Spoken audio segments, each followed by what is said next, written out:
નમસ્કાર વિદ્યાર્થી મિત્રો, આઈસની યુટ્યુબ ચેનલ પર આપ સર્વેનું હાર્દિક સ્વાગત છે। મિત્રો આજે આપણે ભાગ 2 લઈને આવ્યા છીએ। કરંટ અફેર્સમાં જે આપણે પાર્ટ 1 કમ્પ્લીટ કર્યો એ હવે આપણે કન્ટિન્યુ આગળ વધારશું પાર્ટ 2 માં।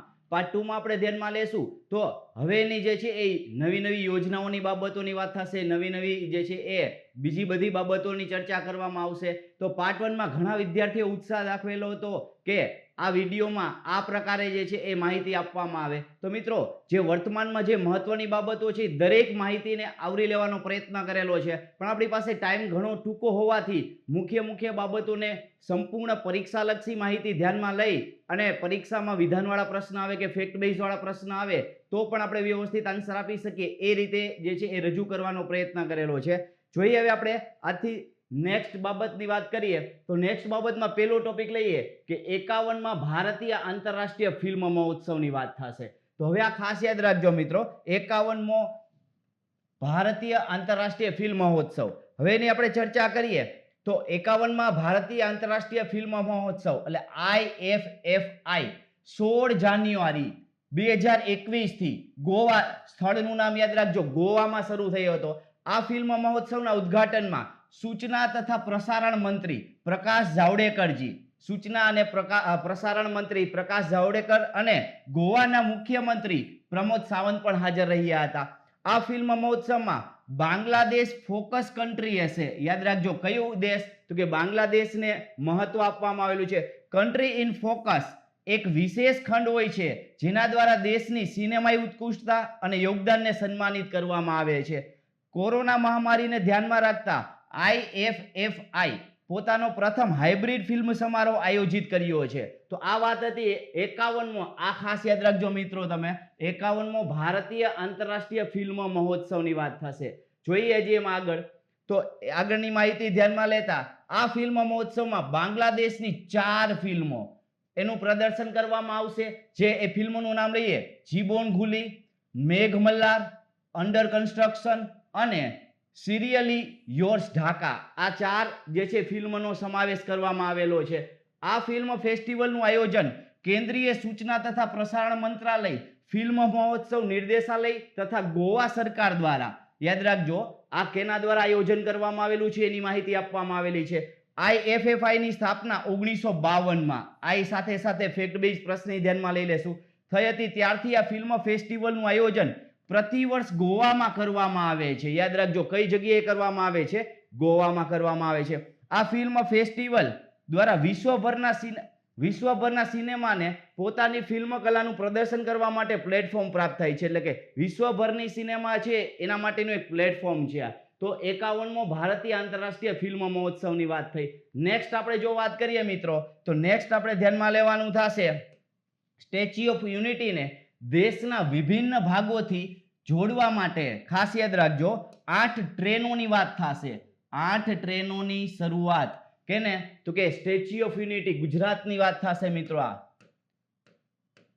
8 ટ્રેનની વાત થશે। પ્રધાનમંત્રી નરેન્દ્ર મોદી દ્વારા વિડિયો કોન્ફરન્સ દ્વારા દેશના વિભિન્ન ભાગોથી કેવડિયાને જોડનાર 8 ટ્રેનને લીલી ઝંડી આપેલી છે। ભારતીય રેલવેના ઇતિહાસમાં પ્રથમ વખત દેશના અલગ અલગ સ્થાનોથી 8 ટ્રેનોને એકી સાથે એક સ્થાનથી જોડવામાં આવી છે। શરૂ થયેલી 8 નવી ટ્રેનોની જો વાત કરવામાં આવે તો નવી ટ્રેનો વિશે જોઈએ તો ચેન્નાઈ કેવડિયા એક્સપ્રેસ સાપ્તાહિક છે, પ્રતાપનગરથી કેવડિયા મેમુ ટ્રેન છે દરરોજ, વારાણસીથી મહામના એક્સપ્રેસ સાપ્તાહિક છે, દાદર કેવડિયા એક્સપ્રેસ દરરોજ છે। આ રીતે ટોટલ કઈ 8 ટ્રેનો છે એનાથી 4 ટ્રેનોની માહિતી ધ્યાનમાં લીધી। બીજી 4 ટ્રેનોની માહિતી આપણે ધ્યાનમાં લઈએ મિત્રો। અમદાવાદ કેવડિયા જનશતાબ્દી એક્સપ્રેસ દરરોજ છે, નિઝામુદ્દીન કેવડિયા સંપર્ક ક્રાંતિ એક્સપ્રેસ છે સપ્તાહમાં 2 વાર છે, કેવડિયા રીવા એક્સપ્રેસ સાપ્તાહિક છે અને કેવડિયા પ્રતાપનગર મેમુ ટ્રેન દરરોજ। તો આ રીતે તમે જોઈ શકો છો કે ટોટલ 8 ટ્રેનોનો સમાવેશ થાય છે। રેલ મંત્રાલય અનુસાર અમદાવાદ કેવડિયા જનશતાબ્દી એક્સપ્રેસમાં આધુનિક વિસ્ટાડોમ કોચ લગાવવામાં આવેલ છે। કેવડિયા રેલવે સ્ટેશન દેશનું પ્રથમ હરિત ભવન, યાદ રાખજો કયું રેલવે સ્ટેશન, તો કે કેવડિયા રેલવે સ્ટેશન દેશનું પ્રથમ છે, કયું, તો કે હરિત ભવન પ્રમાણપત્ર મેળવવા વાળું રેલવે સ્ટેશન છે કેવડિયા રેલવે સ્ટેશન. તો સ્ટેચ્યુ ઓફ યુનિટીની વાત આવે એટલે 8 ટ્રેનની વાત થશે. કઈ કઈ 8 ટ્રેનની વાત થઈ છે. પછી આપણે જોઈએ કે અમદાવાદ કેવડિયા જનશતાબ્દી એક્સપ્રેસની વાત થઈ, આધુનિક વિસ્ટાડોમ. પછી આપણે જોઈએ હરિત ભવન પ્રમાણપત્ર વાળું કેવડિયા રેલવે સ્ટેશન. જોઈએ નેક્સ્ટ મિત્રો. નેક્સ્ટ જો વાત કરવામાં આવે તો સોમનાથ ટ્રસ્ટની વાત થશે. ખાસ મહત્વનો ટોપિક છે મિત્રો, યાદ રાખજો કે સોમનાથ ટ્રસ્ટના નવા ચેરમેન કોણ છે, તો કે પ્રધાનમંત્રી મોદી બન્યા છે. ખાસ યાદ રાખજો.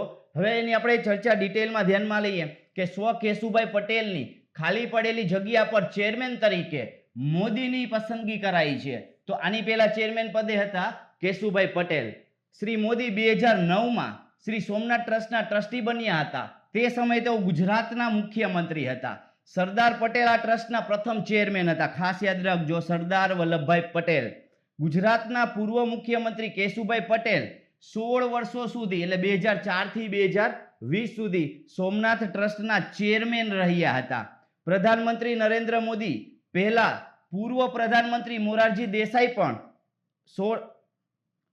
1967 થી 1995 સોમનાથ ટ્રસ્ટના ચેરમેન રહી ચૂક્યા છે. કોણ, તો કે પૂર્વ પ્રધાનમંત્રી મોરારજી દેસાઈ. પ્રધાનમંત્રી આવે છે એટલે પ્રધાનમંત્રી સાથે સરખામણી કરેલી છે નરેન્દ્ર મોદી અને મોરારજી દેસાઈ. 1967 થી 1995 સુધી સોમનાથ ટ્રસ્ટના ચેરમેન રહી ચૂક્યા છે. તો આ વાત હતી આપણી સોમનાથ ટ્રસ્ટની વાત થતી હતી. હવે આવશે અભિયાનની વાત થશે. અભિયાનનું નામ છે સક્ષમ અભિયાન. યાદ રાખજો મિત્રો, સક્ષમ અભિયાન. હવે એની આપણે ચર્ચા કરીએ તો પેટ્રોલિયમ અને પ્રાકૃતિક ગેસ મંત્રાલય, મંત્રાલયનું નામ યાદ રાખવાનું થશે. મંત્રાલય મુજબ પેટ્રોલિયમ કન્ઝર્વેશન રિસર્ચ એસોસિએશન એટલે PCRA જીવાશ્મ ઇંધણના ઉપભોક્તાઓ વચ્ચે જાગૃતતા ફેલાવવાના ઉદ્દેશથી સક્ષમ નામનું એક અભિયાન શરૂ કરેલું છે. આ અભિયાન પર્યાવરણ અને સ્વાસ્થ્ય પર, યાદ રાખજો, પર્યાવરણ અને સ્વાસ્થ્ય પર પ્રતિકૂળ પ્રભાવોને હાઇલાઇટ કરશે. સક્ષમ અભિયાનનો ઉદ્દેશ્ય લોકોને સ્વચ્છ ઇંધણનો ઉપયોગ કરવા માટે પ્રોત્સાહિત કરવાનો છે. આ અભિયાન વિભિન્ન કાર્યશાળાઓ જેવી કે કિસાન કાર્યશાળા, સેમિનાર, સાયક્લોથોન, ચિત્રકલા પ્રતિયોગિતા, CNG વાહન પ્રતિયોગિતા વગેરેના માધ્યમોથી લોકોમાં જાગૃતતા ફેલાવવા માટેનું કાર્ય કરશે. તો સક્ષમ એક અભિયાન છે. શેના માટે છે, તો કે સ્વચ્છ ઇંધણનો ઉપયોગ કરવા માટેનું છે. એટલે પેટ્રોલિયમ અને પ્રાકૃતિક ગેસ મંત્રાલય આવે છે. જોઈએ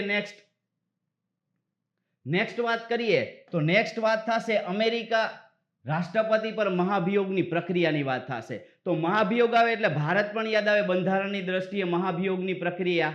તો ખાસ યાદ રાખજો, ભારતના બંધારણના કયા અનુચ્છેદ મુજબ રાષ્ટ્રપતિ પર મહાભિયોગની પ્રક્રિયા કરવામાં આવે છે એનો જવાબ તમારે નીચે કોમેન્ટ બોક્સમાં આપવાનો છે. જોઈએ હવે આપણે તો અમેરિકી રાષ્ટ્રપતિ ડોનાલ્ડ ટ્રમ્પ પોતાના કાર્યકાળમાં 2 વાર, યાદ રાખજો મિત્રો, 2 વાર મહાભિયોગનો સામનો કરનાર પ્રથમ અમેરિકી રાષ્ટ્રપતિ બન્યા છે.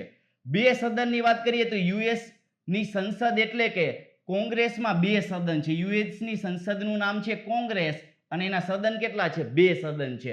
એક સદનની વાત કરીએ તો સેનેટ છે, બીજું સદન હાઉસ ઓફ રિપ્રેઝેન્ટેટિવ છે. સેનેટની વાત કરીએ તેમાં પ્રત્યેક રાજ્યમાંથી 2 પ્રતિનિધિ, યાદ રાખજો, પ્રત્યેક રાજ્યમાંથી 2 પ્રતિનિધિ ચૂંટવામાં આવે છે. હાઉસ ઓફ રિપ્રેઝેન્ટેટિવમાં જોઈએ તેમાં સદસ્યોની ચૂંટણી રાજ્યની જનસંખ્યાના આધાર પર કરવામાં આવે છે. તો સદન 2 છે. અને વાત કરી ડોનાલ્ડ ટ્રમ્પ પર 2 વખત મહાભિયોગનો જે છે પ્રસ્તાવ લાવવામાં આવેલો હતો અને પ્રથમ રાષ્ટ્રપતિ. હાલ સુધી અમેરિકી રાષ્ટ્રપતિઓ એટલે કે અમેરિકી રાષ્ટ્રપતિની વાત કરીએ તો ડોનાલ્ડ ટ્રમ્પ 2019, બિલ ક્લિન્ટન 1998 અને એન્ડ્રયુ જોન્સન 1868 પર હાઉસ ઓફ રિપ્રેઝેન્ટેટિવ દ્વારા મહાભિયોગ ચલાવવામાં આવ્યો હતો, પરંતુ બધાને સેનેટમાં મુક્ત કરી એટલે કે મહાભિયોગનો પ્રસ્તાવ પસાર થયેલો નહોતો. મહાભિયોગનો પ્રસ્તાવ લાવવામાં આવેલો તો 3 જે છે એ રાષ્ટ્રપતિઓની વાત થશે. તો હવે આપણે આ ખાસ યાદ રાખજો કે આને વર્તમાન સાથે જોડીને પણ તમારે ધ્યાનમાં લેવાનું થશે. જોઈએ નેક્સ્ટ બાબત જોવા જઈએ તો હેનલે પાસપોર્ટ ઇન્ડેક્સ 2021 ની વાત થશે. હેનલે પાસપોર્ટ ઇન્ડેક્સ 2021. હવે એની આપણે ચર્ચા કરીએ મિત્રો તો એની માહિતી આપેલી છે. તાજેતરમાં જાહેર થયેલા હેનલે પાસપોર્ટ ઇન્ડેક્સ 2021માં ભારતીય પાસપોર્ટને કેટલામું સ્થાન આપવામાં આવેલું છે? 85મું સ્થાન છે. મૂળ રૂપથી વ્યવસાય ડોક્ટર ક્રિશ્ચન એસ કેલિન દ્વારા બનાવવામાં આવેલ આ રેન્કિંગ સંપૂર્ણ રીતે international air transport association IATA ના ડેટા પર આધારિત છે, જે વિશ્વમાં યાત્રાઓના સટીક અને સૌથી મોટો ડેટાબેઝ છે. તો ખાસ યાદ જો શેના માટેનો છે? યાત્રાનો ડેટાબેઝ છે આ. અને કેના દ્વારા તૈયાર કરવામાં આવે છે એ ખાસ યાદ રાખવાનું. ભારતને કેટલામું સ્થાન આવ્યું? તેને વર્ષ 2006 માં લોન્ચ કરવામાં આવ્યો હતો અને તેમાં 199 પાસપોર્ટ સમાવિષ્ટ છે. 199 પાસપોર્ટ. હવે વાત કરીએ આપણે જાપાન આ ઇન્ડેક્સમાં પ્રથમ સ્થાન ઉપર છે. જાપાન કેટલામાં સ્થાન ઉપર છે? પ્રથમ સ્થાન ઉપર છે. અને આ ઇન્ડેક્સમાં સિંગાપુર બીજા સ્થાને છે તથા જર્મની અને દક્ષિણ કોરિયા સંયુક્ત રૂપથી ત્રીજા સ્થાને છે. તો આ વાત હતી હેનલે પાસપોર્ટ ઇન્ડેક્સની વાત થશે. નેક્સ્ટ આપણે મિત્રો જોઈએ તો ભારતની વાત થશે અને ભારતની વાત કરીએ તો સૌથી મોંઘા મશરૂમની જીઆઈ ટેગની વાત થશે. મશરૂમની વાત થશે ને જીઆઈ ટેગની વાત થશે. જોઈએ વિશ્વના સૌથી મોંઘા મશરૂમની એક જમ્મુ અને કાશ્મીર રાજ્ય આવશે. જોજો જમ્મુ અને કાશ્મીર રાજ્યનો જિલ્લો કયો આવે છે? તો કે ડોડા જિલ્લામાં ઉગનાર મશરૂમ માટે જીઆઈ ટેગની માંગ કરવામાં આવી રહી છે. આ મશરૂમને સ્થાનિક લોકો ગુચ્છી, યાદ રાખજો શું નામ આપેલું છે? ગુચ્છી અથવા તો મોરેલ. કયા સ્થાનિક લોકો કયા નામથી ઓળખે છે? અને તેની કિંમત 20,000 રૂપિયા પ્રતિ કિલોથી પણ વધુ છે. તે સ્થાનિક ખેડૂતો અને આદિવાસીઓ દ્વારા એકત્રિત કરવામાં આવતી વન ઉપજ છે. એવું કહેવામાં આવે છે કે આ મશરૂમમાં ઔષધીય ગુણ છે અને બળતરા વિરોધી ગુણધર્મો પણ છે. તે સમશીતોષ્ણ જંગલોમાં જોવા મળે છે. આ ખાસ યાદ રાખજો કયા જંગલોમાં જોવા મળે છે? સમશીતોષ્ણ જંગલોમાં જોવા મળે છે. તો સૌથી મોંઘા મશરૂમને જીઆઈ ટેગની માંગ આવશે. કયું રાજ્ય છે, જિલ્લો છે, એનું નામ શું છે, પર કિલોનો ભાવ શું છે અને કેવી રીતે એની ઉપયોગી બાબતો છે. નેક્સ્ટ હજી આપણે જોઈએ આમાં ભૌગોલિક સંકેતની નોંધણી એટલે કે જીઆઈ ટેગની વાત કરીએ 10 વર્ષના સમયગાળા માટે માન્ય હોય છે. 10 વર્ષના વધુ સમય માટે સમય પર નવીનીકરણ એટલે એને આપણે એમ કહીએ કે એને ફરીથી જે છે રિન્યુ કરાવવામાં આવે છે. ભારતમાં ભૌગોલિક સૂચક નોંધણીનું સંચાલન ભૌગોલિક સૂચક વસ્તુઓ નોંધણી અને સંરક્ષણ ખાસ યાદ રાખજો આ અધિનિયમનું નામ છે ભૌગોલિક સૂચકની વસ્તુઓમાં નોંધણી સંરક્ષણ અધિનિયમ 1999 દ્વારા કરવામાં આવે છે. આ અધિનિયમ સપ્ટેમ્બર 2003 માં લાગુ કરવામાં આવેલો હતો. ભારતમાં પ્રથમ જીઆઈ ટેગ મેળવનાર શું છે? તો દાર્જિલિંગની ચાને. કેને મળ્યો છે પ્રથમ જીઆઈ ટેગ? દાર્જિલિંગની ચાને. વર્ષ ક્યારે મળ્યો છે? 2004-05 માં આપવામાં આવેલો હતો. તો આ વાત હતી આપણે જીઆઈ ટેગની માંગ હતી. ભારતનું સૌથી મોંઘું મશરૂમ છે એના માટેની વાત થતી હતી. હવે આપણે વાત કરીએ પરાક્રમ દિવસ. પરાક્રમ દિવસ વાત આવે એટલે આવે સુભાષચંદ્ર બોઝની માહિતી આવશે. ભારત સરકારે તાજેતરમાં જાહેરાત કરી છે કે નેતાજી, જો યાદ રાખજો ઉપનામે ઘણી વખત આપણે ધ્યાનમાં રાખવાના થાય છે, એના નારા ધ્યાનમાં રાખવાના હોય છે. નેતાજી તરીકે એટલે સુભાષચંદ્ર બોઝની જન્મ જયંતિ પરાક્રમ દિવસ તરીકે ઉજવવામાં આવશે. તો યાદ રાખજો કયો દિવસ જન્મ જયંતિ છે અને કયા દિવસ તરીકે ઉજવવામાં આવે છે. નેતાજીનો જન્મ 23 જાન્યુઆરી 1897 માં થયો હતો. કેન્દ્ર સરકાર અને બંગાળ સરકાર, યાદ રાખજો કેન્દ્ર સરકાર અને બંગાળ સરકાર 23મી જાન્યુઆરી 2021 ના રોજ 125મી જન્મ જયંતિની ઉજવણી શરૂ કરશે. નેતાજી ભારતીય રાષ્ટ્રવાદી હતા. તેનો જન્મ કટક. તો તમારે નીચે કોમેન્ટ બોક્સમાં જવાબ આપવાનો છે કે કટક સ્થળ છે એ કયા રાજ્યમાં આવે? તો કટકમાં થયો હતો. તેમણે દર્શન શાસ્ત્રમાં ડિગ્રી મેળવેલી હતી અને પછીથી તેઓ ભારતીય સિવિલ સર્વિસ, ખાસ યાદ રાખજો ઇન્ડિયન સિવિલ સર્વિસ ICS તરીકે એને ઓળખવામાં આવે છે. ઇન્ડિયન સિવિલ સર્વિસમાં પસંદગી પામ્યા હતા. તેઓ બ્રિટિશ સરકારની સેવા કરવા માંગતા ન હોવાથી તેમણે તેમાં જોડાવાનો ઇનકાર કરી દીધો હતો. નેતાજી 1921 માં ભારતીય રાષ્ટ્રીય કોંગ્રેસમાં જોડાયા હતા. ત્યાર પછી હજી વાત કરીએ તો વધારે માહિતી જોઈએ તો નેતાજીએ સ્વરાજ નામે એક અખબાર શરૂ કર્યું હતું. ખાસ યાદ રાખજો સ્વરાજ નામે. તેણે ધ ઇન્ડિયન સ્ટ્રગલ નામનું પુસ્તક પણ લખ્યું હતું. આ પુસ્તક 1920 અને 1942 ની વચ્ચેની ભારતીય સ્વતંત્રતા ચળવળને આવરી લે છે. તો પ્રશ્ન ઘણી વખત પૂછાય કે ધ ઇન્ડિયન સ્ટ્રગલ નામનું પુસ્તક કેના દ્વારા લખાયેલું છે ને એમાં માહિતી કઈ છે? તો કે 1920 થી 42 ની વચ્ચે ભારતીય સ્વતંત્રતાની ચળવળની બધી બાબતો હતી એનો સમાવેશ કરવામાં આવેલો છે. શબ્દની વાત કરીએ જય હિન્દ નારાની વાત થશે. જય હિન્દ શબ્દ નેતાજી સુભાષચંદ્ર બોઝ દ્વારા. તો આની સાથે જોડાયેલો બીજો એક નારો છે, ખાસ યાદ રાખજો. બીજો કયો નારો સુભાષચંદ્ર બોઝે આપેલો છે તમારે કોમેન્ટ બોક્સમાં જણાવવાનું છે. તેમણે ભારતીય રાષ્ટ્રીય કોંગ્રેસના ભાગરૂપે 1939માં ઓલ ઇન્ડિયા ફોરવર્ડ બ્લોકની સ્થાપના કરેલી હતી. ખાસ યાદ રાખજો, ઓલ ઇન્ડિયા ફોરવર્ડ બ્લોકની સ્થાપના એટલે કે રચના કરી હતી. આ પરાક્રમ દિવસની સાથે સાથે આપણે સુભાષચંદ્ર બોઝની સાથે જોડાયેલી માહિતી પણ આપણે ધ્યાનમાં લીધી. જોઈએ નેક્સ્ટ બાબત, નેક્સ્ટ માહિતી ધ્યાનમાં લઈએ તો 47મી G7 સમિટ. આ યાદ રાખજો, સમિટની વાત કરીએ એટલે કઈ સમિટ આવે છે તો કે G7 સમિટની વાત થશે. સામાન્ય માહિતી લઈએ, યુનાઇટેડ કિંગડમ દ્વારા, યુકે ની વાત થશે. યુનાઇટેડ કિંગડમ દ્વારા ભારતીય વડાપ્રધાને જૂન 2021માં આયોજિત થનારી 47મી G7 સમિટમાં ભાગ લેવા માટે મહેમાન તરીકે આમંત્રણ આપ્યું છે. યાદ રાખજો, ભારતીય વડાપ્રધાન એટલે કે આપણા પ્રાઇમ મિનિસ્ટરને આમંત્રણ મળેલું છે આ 47મી G7 સમિટમાં મહેમાન તરીકે હાજર રહેવા માટે. ભારત ઉપરાંત ઓસ્ટ્રેલિયા અને દક્ષિણ કોરિયાને પણ અતિથિ દેશો તરીકે સમિટમાં જોડાવાનું આમંત્રણ છે. બહુ મહત્વનો ટોપિક છે મિત્રો, પ્રશ્ન ખાસ યાદ રાખજો, ઇન્ટરનેશનલ બાબતનો પ્રશ્ન છે. તો આ યાદ રાખજો કે ઓસ્ટ્રેલિયા અને દક્ષિણ કોરિયાને પણ અતિથિ દેશ તરીકે, ઇન્ડિયા તો છે જ, હારે હારે આપણે જોવા જાશું તો અતિથિ દેશ તરીકે બીજા બે દેશનો. યુકે પ્રથમ P5 એટલે કે સુરક્ષા પરિષદના 5 કાયમી સભ્ય દેશો છે એ સભ્ય દેશમાં છે, જેને ભારત માટે UN સુરક્ષા પરિષદ UNSC તરીકે ઓળખવામાં આવે છે, security council of United Nations માં કાયમી બેઠકને ટેકો આપ્યો હતો અને 2005માં ભારતને G7 સમિટમાં આમંત્રણ આપનાર પ્રથમ G7 સભ્ય દેશ હતો. તો આ ખાસ યાદ રાખજો મિત્રો. હજી આપણે જોશું આના વિશેની માહિતી.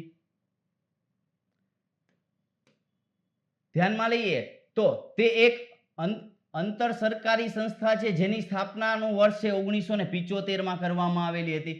વૈશ્વિક આર્થિક શાસન, આંતરરાષ્ટ્રીય સુરક્ષા અને ઉર્જા નીતિ જેવા સામાન્ય હિતના મુદ્દાઓ પર ચર્ચા કરવા માટે સંસ્થાના સભ્ય દેશો વાર્ષિક બેઠક કરે છે. તો યાદ રાખજો, સભ્ય દેશો એનું બેઠક એટલે કેટલો સમયગાળામાં કરે છે તો વાર્ષિક બેઠક કરે છે. સેના કયા મુદ્દા પર ચર્ચા કરવા માટે કરે છે એ આપેલું છે. G7 સંસ્થા પાસે કોઈ ઔપચારિક બંધારણ અને કાયમી મુખ્ય મથક નથી. યાદ રાખજો, બંધારણય નથી અને કાયમી મુખ્ય મથકય નથી. જેમ તમે ઘણી વખત જોતા હોય છો, અમુક યુનેસ્કો છે એને પૂછાતું હોય કે એનું મુખ્ય મથક કઈ જગ્યાએ આવેલું છે, એ રીતેની બાબત છે તો નથી. અહીંયા કાયમી મુખ્ય મથક અહીંયા નથી. પછી આપણે ધ્યાનમાં લઈએ તો G7 એ ઔદ્યોગિક રીતે વિકસિત લોકશાહી દેશો, ઔદ્યોગિક રીતે વિકસિત લોકશાહી દેશો છે એટલે કે France, Germany, Italy, United Kingdom, Japan, United states અને કેનેડાનું જૂથ છે. તો એ તમને આપેલા છે કેટલા દેશો એમાં સમાવેશ થાય છે G7માં, કયા કયા દેશો સમાવેશ થાય છે એ પૂછે. વર્ષ 1997માં રશિયા આ જૂથમાં જોડાયા પછી G7 ઘણા વર્ષો G8 તરીકે ઓળખાયું. યાદ રાખજો, ઘણા વર્ષો એ શું ઓળખાયું? G8 તરીકે. પણ જો કે 2014માં ક્રિમિયા વિવાદ બાદ રશિયાને જૂથમાંથી દૂર કર્યા પછી, એટલે કે કયો વિવાદ થયો હતો તો કે ક્રિમિયા વિવાદ, અને રશિયા જૂથમાંથી દૂર કર્યા પછી આ જૂથ ફરીથી એક વખત પાછું કયું થઈ ગયું તો કે G7 સંમેલન પાછું થઈ ગયું. તો આ બહુ મહત્વની બાબત છે. આ જે છે જીકે નો પોઈન્ટ કહી શકીએ, બાકી બધા વર્તમાનના પોઈન્ટ કહી શકીએ છીએ મિત્રો. તો આ 47મી છે, તમે ખાસ યાદ રાખજો. અહીંયા કેટલામી છે એ સંખ્યા પણ યાદ રાખવાની થશે. જોઈએ મિત્રો નેક્સ્ટ ટોપિક. નેક્સ્ટ ટોપિકની જો વાત કરવામાં આવે તો લદ્દાખમાં પ્રથમ, યાદ રાખજો, લદ્દાખમાં પ્રથમ ખેલો ઇન્ડિયા ઝાસ્કર શિયાળુ રમતોત્સવની વાત થશે. ખેલો ઇન્ડિયા ઝાસ્કર શિયાળુ રમતોત્સવ. કેન્દ્રીય યુવા બાબતો અને રમત પ્રધાનની વાત થશે. કેન્દ્રીય એટલે સેન્ટ્રલ. કિરણ રિજિજુએ 21 જાન્યુઆરી 2021ના રોજ લદ્દાખમાં પ્રથમ ખેલ ઇન્ડિયા ઝાસ્કર શિયાળુ રમતોત્સવનું ઉદ્ઘાટન કર્યું હતું. લદ્દાખના કારગિલ જિલ્લાના પદુમ નામના સ્થળે આ શિયાળુ રમતગમત ઉત્સવનું ઉદ્ઘાટન કરવામાં આવ્યું છે. ઉત્સવનો ઉદ્દેશ લદ્દાખમાં શિયાળાના પર્યટનને પ્રોત્સાહન આપવાનો છે. ઉત્સવની મુખ્ય લાક્ષણિકતાઓમાં શું છે? કઈ કઈ રમત છે? આઈસ હોકી છે, આઈસ ક્લાઇમ્બિંગ છે, સ્નો શિલ્પ છે, સ્થિર ઝાસ્કર નદી પર, એટલે કે આ બધું કેના ઉપર છે તો કે જે ઝાસ્કર નદી છે એ જામી જાય છે એના પર ટ્રેકિંગ અને એથેનિક ફૂડ ફેસ્ટિવલનો પણ સમાવેશ કરવામાં આવેલો છે. લદ્દાખ વહીવટી તંત્ર દ્વારા આયોજનની વાત થશે. યાદ રાખજો, આયોજનની વાત થાય તો કેના દ્વારા? લદ્દાખ વહીવટી તંત્ર દ્વારા તેનું આયોજન કરવામાં આવી રહ્યું છે. પ્રથમ વખત જે છે પ્રથમ ખેલો ઇન્ડિયા ઝાસ્કર શિયાળુ રમતોત્સવની વાત થઈ છે. નેક્સ્ટ આપણે વાત કરીએ તો નેક્સ્ટ વાત થશે India innovation index 2020 NITI Aayog આવશે મિત્રો, ખાસ યાદ રાખજો. તો તમારે કોમેન્ટ બોક્સમાં જવાબ આપવાનો છે કે નીતિ આયોગની સ્થાપના ક્યારે થયેલી હતી અને નીતિ આયોગની કેના બદલે સ્થાપના કરવામાં આવી છે. તો આ ખાસ યાદ રાખવાનું. ઇન્ડિયા ઇનોવેશન ઇન્ડેક્સ 2020 ની વાત કરવાની છે મિત્રો આપણે. તાજેતરમાં નીતિ આયોગ દ્વારા પ્રકાશિત ઇન્ડિયા ઇનોવેશન ઇન્ડેક્સ રિપોર્ટ 2020માં કર્ણાટક રાજ્યને યાદ રાખજો ખાસ, કર્ણાટક મુખ્ય રાજ્યોની શ્રેણીમાં પોતાનું ટોચનું સ્થાન જાળવી રાખ્યું છે. આ index national institution for transforming India, જેને આપણે કહીએ છીએ નીતિ આયોગ, એના દ્વારા ઇન્સ્ટિટ્યૂટ ફોર કોમ્પિટિવનેશન ના સહયોગથી બહાર પાડવામાં આવેલું છે. આ યાદ રાખજો, આના સહયોગથી એ બહાર પાડવામાં આવેલું છે. ભારતીય રાજ્યો અને કેન્દ્ર શાસિત પ્રદેશોની નવીન ઇકોસિસ્ટમ સુધારવા માટે, યાદ રાખજો, એની ઇકોસિસ્ટમ સુધારવા માટે અને આ ક્ષેત્રોમાં નવીનતાને લગતી નીતિઓ ઘડવા માટે, જોજો આ કારણોની વાત થશે, મહત્વની બાબતો માટે. આ ઇન્ડેક્સ ગ્લોબલ ઇનોવેશન ઇન્ડેક્સની, યાદ રાખજો, ગ્લોબલ ઇનોવેશન ઇન્ડેક્સની તર્જ પર વિકસાવવામાં આવ્યો છે. તમને વિધાનવાળા વાક્યોમાં આવો પ્રશ્ન આવી શકે છે મિત્રો, બહુ મહત્વનો બાબત છે. ઇકોનોમીનો પ્રશ્ન તમે ગણી શકો છો આને. તો આ રીતે આપણે ધ્યાનમાં લેવાનું થશે. જોઈએ નેક્સ્ટ માહિતી હજી આપણે બાકી છે. એમાં નેક્સ્ટ માહિતીમાં ટોચના રાજ્યની વાત કરીએ તો કર્ણાટક 42.5 ના સ્કોર સાથે કેટેગરીમાં ટોચ પર છે. પછી હિમાચલ પ્રદેશ છે એ પહાડી અને પૂર્વોત્તર રાજ્યોના રેન્કિંગમાં ટોચ ઉપર રહેલું છે. ઉત્તરાખંડ, મણિપુર અને સિક્કિમ ત્યારબાદ આવે છે, એટલે કે હિમાચલ પ્રદેશ પછી આવે છે. દિલ્હીનો 46.6 નો સ્કોર સાથે દેશમાં સૌથી વધુ સ્કોર છે, જ્યારે લક્ષદ્વીપમાં સૌથી ઓછો સ્કોર છે 11.7 નો. તો ખાસ યાદ રાખવાનું છે કે જે આ ઇન્ડિયા ઇનોવેશન ઇન્ડેક્સ 2020 છે એમાં તમને આ ઇન્ડેક્સના પ્રશ્ન પૂછાય ફેક્ટ બેઝ તોય તમે જવાબ આપી શકો છો. જોઈએ નેક્સ્ટ બાબત મિત્રો. નેક્સ્ટ બાબતની વાત કરવામાં આવે તો ઇન્ડોનેશિયાનો, ખાસ યાદ રાખજો મિત્રો, ઇન્ડોનેશિયાનો સેમરુ જ્વાળામુખીની વાત થશે મિત્રો. ઇન્ડોનેશિયા એશિયા ખંડની વાત થશે. તો મિત્રો તમારે જવાબ આપવાનો છે ઇન્ડોનેશિયાની રાજધાની કઈ છે, એ ખાસ યાદ રાખવાનું. નીચે કોમેન્ટ બોક્સમાં જવાબ આપજો. હવે આપણે જોઈએ નેક્સ્ટ, કે નેક્સ્ટમાં માહિતી આપવામાં આવેલી છે ઇન્ડોનેશિયાના પૂર્વ જાવા પ્રાંતમાં સ્થિત સેમરુ જ્વાળામુખીનું નામ યાદ રાખજો.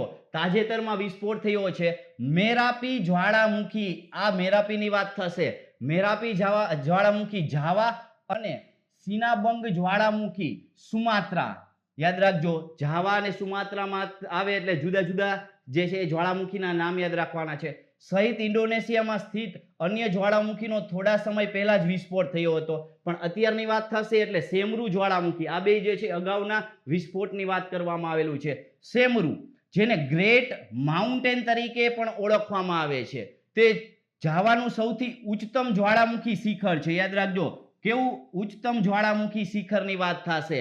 જેમ આપણે જોઈએ કે વિશ્વનું સૌથી ઊંચું શિખર માઉન્ટ એવરેસ્ટ છે, પણ આ જ્વાળામુખીની વાત થાય છે. અને સૌથી વધુ સક્રિય જ્વાળામુખી છે, સક્રિય જ્વાળામુખીની વાત થશે. ઇન્ડોનેશિયામાં વિશ્વમાં સૌથી વધુ સક્રિય જ્વાળામુખી છે, સૌથી વધુ વિશ્વમાં સક્રિય જ્વાળામુખી ઇન્ડોનેશિયામાં છે. તેમજ તે પેસિફિક રિંગ ઓફ ફાયરમાં, આ વસ્તુ સમજવાની છે કે what is Pacific ring of fire એટલે શું છે. તો જો અહીંયા તમને આપેલું છે કે પેસિફિક રિંગ ઓફ ફાયર એટલે શું છે, જેને સરકમ પેસિફિક બેલ્ટ તરીકે પણ ઓળખવામાં આવે છે. પણ છે શું, પહેરવા માટેનો બેલ્ટ નથી મિત્રો. તો આ શું છે, જો તે સક્રિય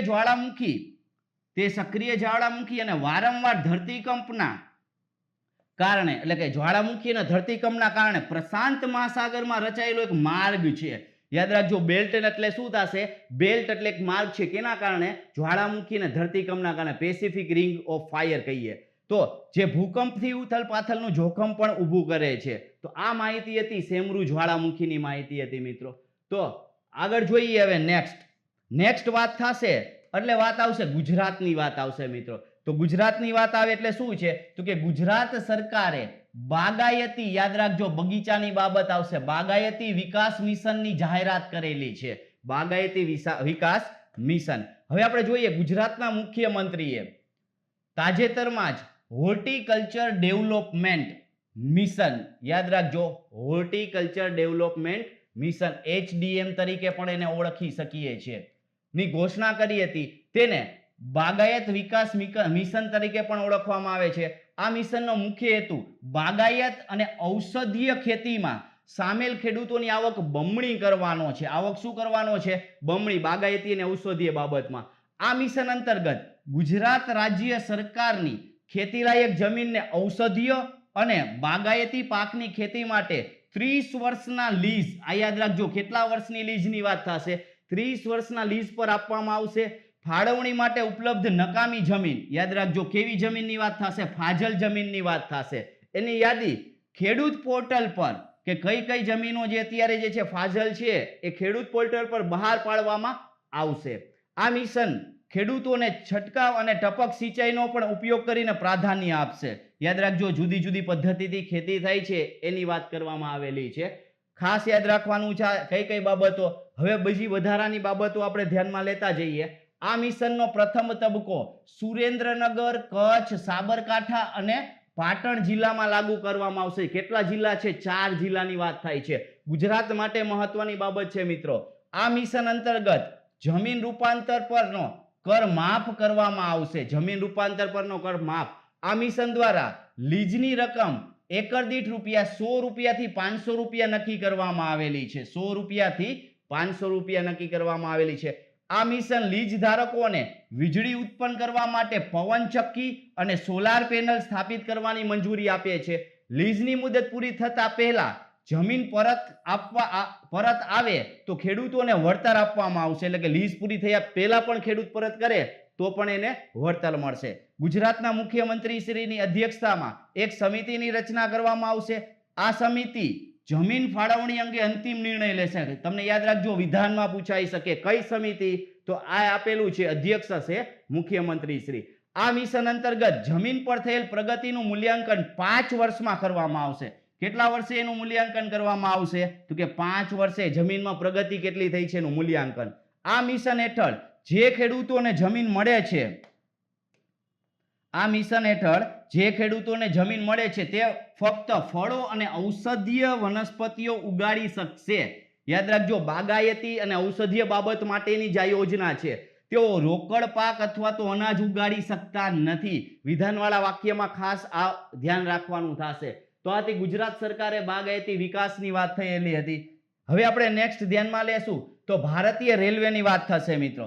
ભારતીય રેલવેની સૌથી લાંબી ટ્રેન વાસુકીની વાત થશે. વાસુકીનો રેકોર્ડ શું થયો એ આપણે જોઈએ. વાસુકી કઈ ટ્રેન છે, શું બાબત છે એ આપણે જોતા જઈએ. તો આપણે એ ધ્યાનમાં લેશું કે ભારતીય રેલવેના south East central railway SECR ઝોને તાજેતરમાં ભારતીય રેલવે નેટવર્ક પર સૌથી લાંબી માલગાડી ચલાવીને, યાદ રાખજો સૌથી લાંબી માલગાડી, એક નવો રેકોર્ડ બનાવ્યો છે. ભારતીય રેલવેના SECR રાયપુર વિભાગ દ્વારા, કયા વિભાગ દ્વારા એવું છે? પ્રથમ વખત 5 માલગાડીઓ, કેટલી માલગાડીઓની વાત થશે? 5 માલગાડીઓ એક સાથે જોડીને ચલાવવામાં આવી હતી. 5 માલગાડીઓ જોડવાથી માલગાડીની કુલ લંબાઈ આશરે 3.5 કિલોમીટરની વાત થઈ જશે, વધી ગઈ હતી. આ ટ્રેનનું નામ વાસુકી હતું. યાદ રાખજો કેટલી માલગાડીઓ, શું છે આ વસ્તુ, કેટલી લંબાઈ છે એ બધી ધ્યાનમાં લેવાનું છે. ભિલાઈ દ કેબિન થી કોરબા વચ્ચેનું અંતર 224 કિલોમીટરનું છે અને વાસુકીએ આ અંતર 5 રેકથી, યાદ રાખજો કેટલા રેકથી? 5 રેકથી આવરી લીધું છે. આ અંતરને પાર કરવામાં ટ્રેનને લગભગ 7 કલાકનો સમય લાગેલો હતો. કેટલી કલાકનો સમય લાગેલો હતો? 7 કલાક. તો વાસુકીની વાત કરીએ, સૌથી લાંબી ટ્રેનની વાત હતી. વાસુકી ટ્રેન છે સૌથી લાંબી ટ્રેનની વાત થઈ. હવે આપણે આગળ જોવા જઈએ તો વાસુકીને લોકો પાયલોટ, એક ગાર્ડ અને સહાયક લોકો પાયલોટની મદદથી ચલાવવામાં આવી હતી. સાઉથ ઈસ્ટ સેન્ટ્રલ રેલવે ઝોનમાં તાજેતરમાં 2 માલગાડી પણ, યાદ રાખજો આની બીજી માહિતી આવે છે, ચલાવવામાં આવી છે. આ માલગાડીએ તેમની લંબાઈના કારણે ધ્યાન આકર્ષિત કર્યું હતું. આ બંને માલગાડીઓ, એકનું નામ આપેલું છે શેષનાગ અને બીજીનું નામ આપેલું છે સુપર એનાકોન્ડા. યાદ રાખજો આની પહેલાની વાત કરી, ત્રીજી આપણે વાત કરી છે વાસુકી. આ સુપર એનાકોન્ડા એ સંપૂર્ણ રીતે ભરેલી 3 રેક, યાદ રાખજો સુપર એનાકોન્ડા સંપૂર્ણ રીતે ભરેલી 3 રેક સંયુક્ત કાર્ગો ટ્રેન હતી અને શેષનાગ એ 2.8 કિલોમીટર લાંબી માલગાડી હતી. તો એ 3 શેષનાગ, સુપર એનાકોન્ડા અને વાસુકી, આ 3 માલગાડી અને રેકોર્ડ માલગાડી છે લંબાઈની વાત થશે અથવા તો માલસામાન ભરેલી વાત થશે, આ બધી વાત થશે અહીંયા. નેક્સ્ટ આપણે જોઈએ, ખાસ યાદ રાખજો મિત્રો, ફટાફટ રિવિઝન ધ્યાનમાં લેવાનું છે તમારે, સ્પીડથી તમારે ધ્યાનમાં લેતું જવાનું છે. વિડીયો તમે ફોરવર્ડ કરીને પણ તમે જોઈ શકો છો. જોઈએ આપણે નેક્સ્ટ વાત કરીએ આપણે તો ભારતની વાત થશે. ભારતનો સૌથી મોટો લોજિસ્ટિક પાર્ક યાદ રાખજો ક્યાં, તો કે ગરવી ગુજરાતમાં, આપણા ગુજરાતમાં કઈ જગ્યાએ, તો કે સાણંદમાં બનશે. યાદ રાખજો, ભારતનો સૌથી મોટો લોજિસ્ટિક પાર્ક અને ગુજરાતનું ગૌરવ વધારશે. હવે આપણે જોઈએ દેશના સૌથી મોટા મલ્ટી મોડલ લોજિસ્ટિક પાર્કનું નિર્માણ ગુજરાતના અમદાવાદ જિલ્લાના સાણંદ નજીક વિરોચનનગર ખાતે કરવામાં આવે છે. ગુજરાત સરકાર અને અદાણી પોર્ટ, યાદ રાખજો, ગુજરાત સરકાર અને અદાણી પોર્ટ અને પોર્ટ લિમિટેડ દ્વારા ગાંધીનગર ખાતેના મલ્ટી મોડેલ લોજિસ્ટિક પાર્ક માટે કરાર પર હસ્તાક્ષર કર્યા છે. આ કરાર પર અદાણી પોર્ટ અને સેઝ લિમિટેડના કરણ ગૌતમ અદાણી અને અધિક મુખ્ય સચિવ એમ કે દાસે સહી કરેલી હતી. કોણ છે? અધિક મુખ્ય સચિવ એમ કે દાસ અને કરણ ગૌતમ અદાણી, આ બે વ્યક્તિની સહી કરેલી હતી. આ મલ્ટી મોડેલ લોજિસ્ટિક પાર્કની વાત કરીએ તો મલ્ટી મોડેલ લોજિસ્ટિક પાર્કના નિર્માણ માટે કુલ રોકાણ આશરે 50,000 કરોડ રૂપિયાનું હશે. કુલ રોકાણની વાત થયેલી છે. આ પાર્કમાં 25,000 વ્યક્તિઓને આડકતરી અને સીધી રોજગારી પેદા કરવાની ક્ષમતા પણ હશે. મલ્ટી મોડેલ પાર્ક આગામી 3 વર્ષમાં પૂર્ણ થશે. કેટલા વર્ષની મર્યાદા આપી છે એ પણ આપી છે. ગુજરાત માટે જે છે એ રોજગારીની બાબતનું પણ આમાં વર્ણન કરવામાં આવેલું છે. તો આ બધી બાબતો ખાસ ધ્યાનમાં લેવાની થશે મિત્રો તમારે. નેક્સ્ટ બાબત આપણે ધ્યાનમાં લેશું એ છે આપણા માટે DRDO. લાસ્ટ જે છે લેક્ચરમાં ઘણા બધા વિદ્યાર્થીઓનું પૂરું નામ આપેલું હતું. ખાસ બહુ મહત્વની બાબત હતી અને મોટા ભાગના વિદ્યાર્થીઓએ બધી માહિતી વ્યવસ્થિત આપેલી છે. હવે આપણે જોવા જઈએ, આકાશ NG મિસાઇલ યાદ રાખજો, એનું સફળ પરીક્ષણ કરવામાં આવેલું છે. હવે આપણે વાત કરીએ તો સંરક્ષણ સંશોધન અને વિકાસ સંગઠન, આ એનું ગુજરાતી નામ છે DRDO, ઇંગ્લિશમાં પણ નામ આવે છે. એ ઓડિશાના, યાદ રાખજો, ઓડિશાના દરિયાકાંઠેથી સપાટીથી હવા, એટલે યાદ રાખજો જમીનથી હવામાં, જમીનથી આકાશમાં, આકાશ NG એટલે કે નવી જનરેશનની વાત થશે. આકાશ NG ન્યૂ જનરેશન જેને આપણે કહીએ, મિસાઇલનું સફળતાપૂર્વક પરીક્ષણ કર્યું હતું. તો આકાશ NG, આકાશ ન્યૂ જનરેશન મિસાઇલનું સફળપૂર્વક પરીક્ષણ ઓડિશાના દરિયાકાંઠેથી. આકાશ NG એ એક મધ્યમ અંતરની સપાટીથી હવાઈ મિસાઇલ સંરક્ષણ પ્રણાલી છે. તેનો વિકાસ સંરક્ષણ સંશોધન અને વિકાસ સંગઠન જેને આપણે DRDO કહીએ છીએ એના દ્વારા કરવામાં આવ્યો છે. આ મિસાઇલ ભારત, યાદ રાખજો કેના દ્વારા, તો કે ભારત ડાયનેમિક લિમિટેડ એના દ્વારા સંયુક્ત રીતે બનાવવામાં આવેલી છે. BDL દ્વારા સંયુક્ત રીતે બનાવવામાં આવેલી છે. આ મિસાઇલ 18,000 મીટરની ઊંચાઈ, એટલે ઊંચાઈની વાત થશે, 50 થી 60 કિલોમીટર દૂર વિમાનને પણ લક્ષ્ય બનાવવાની ક્ષમતા ધરાવે છે. આ મિસાઇલ લડાકુ વિમાન હોય, ક્રૂઝ મિસાઇલો હોય કે હવાથી સપાટી મિસાઇલો જેવા હવાઈ લક્ષ્યોને પણ બેઅસર કરી શકે છે. તો આ વસ્તુ હતી આપણી પાસે આકાશ ન્યૂ જનરેશન મિસાઇલની વાત થતી હતી. હજી આપણે આમાં થોડીક માહિતી વધારે ધ્યાનમાં લઈએ મિત્રો. માહિતી ધ્યાનમાં લઈએ તો આ મિસાઇલ ભારતીય સેના અને ભારતીય વાયુસેનાના ઓપરેશન હેઠળ છે.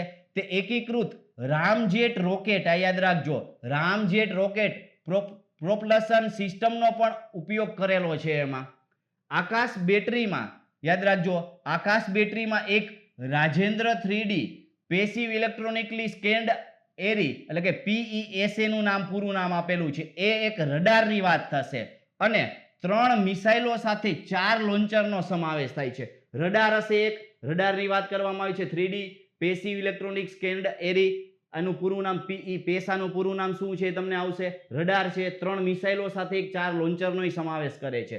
દરેક બેટરી 64 લક્ષ્યોને ટ્રેક કરી શકે છે અને 12 સુધી હુમલો કરી શકે છે. હવે આપણે જોઈએ તેમાં 60 કિલોગ્રામ ઉચ્ચ વિસ્ફોટક પૂર્વ ખંડિત વોરહેડ સામેલ છે. આ મિસાઇલ વાહનોના કાફલાની સુરક્ષા કરવામાં સક્ષમ છે. તે 2000 કિલોમીટરના ક્ષેત્ર માટે એર ડિફેન્સ મિસાઇલ કવરેજ પ્રદાન કરે છે. કેટલા કિલોમીટરનું ક્ષેત્ર જે છે એ આવરી લે છે? 2000 કિલોમીટરનું એર ડિફેન્સ ક્ષેત્ર આવરી લે છે. પેસાનું આપણે પૂરું નામ આપણે હમણાં જોઈ લીધું, એ એન્ટેના છે. ખાસ યાદ રાખજો, પેસા એટલે શું થશે આપણી પાસે? એન્ટેના, જેમાં રેડિયો તરંગોના બીમને ઇલેક્ટ્રોનિક રીતે જુદી જુદી દિશામાં નિર્દેશિત કરી શકાય છે. પેસાનો ઉપયોગ રડારમાં ખૂબ થાય છે. યાદ રાખજો, ઘણી વખત આ વિધાન પૂછાય તમને, પેસાનો ઉપયોગ ક્યાં થાય છે? તો કે રડારમાં, કારણ કે એ શું છે? એન્ટેના છે. તો આ વસ્તુઓ ખાસ યાદ રાખવાનું થશે તમારે. તો આ માહિતી હતી આપણી પાસે.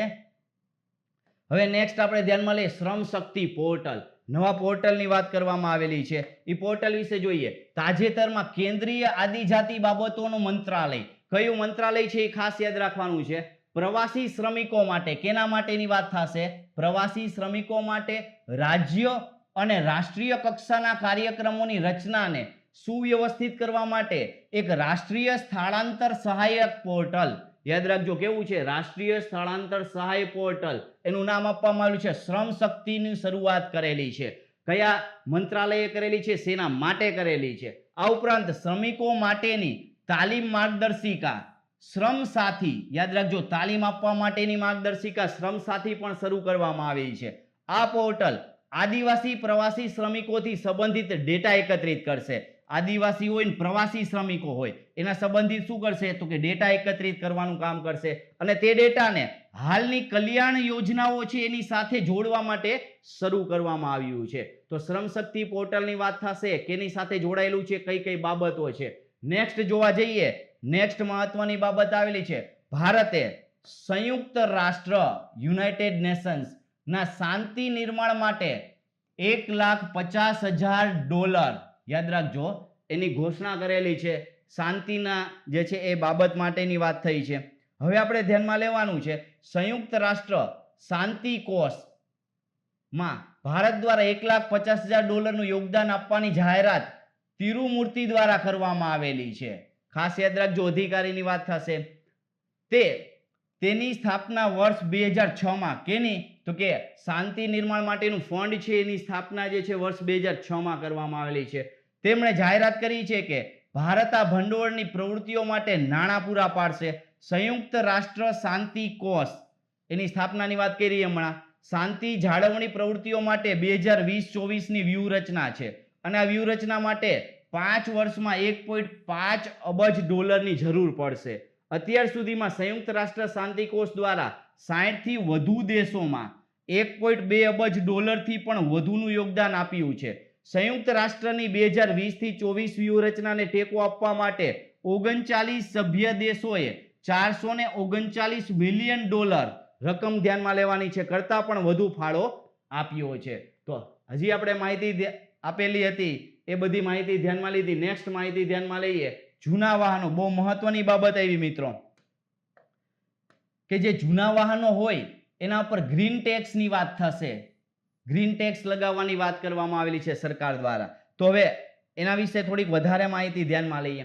માર્ગ પરિવહન મંત્રાલય, ખાસ યાદ રાખવાનું છે. કોમેન્ટમાં જણાવજો કે અત્યારે હાલમાં કયા મંત્રી તરીકે જવાબદારી, કોણ મંત્રી તરીકે જવાબદારી સંભાળે છે.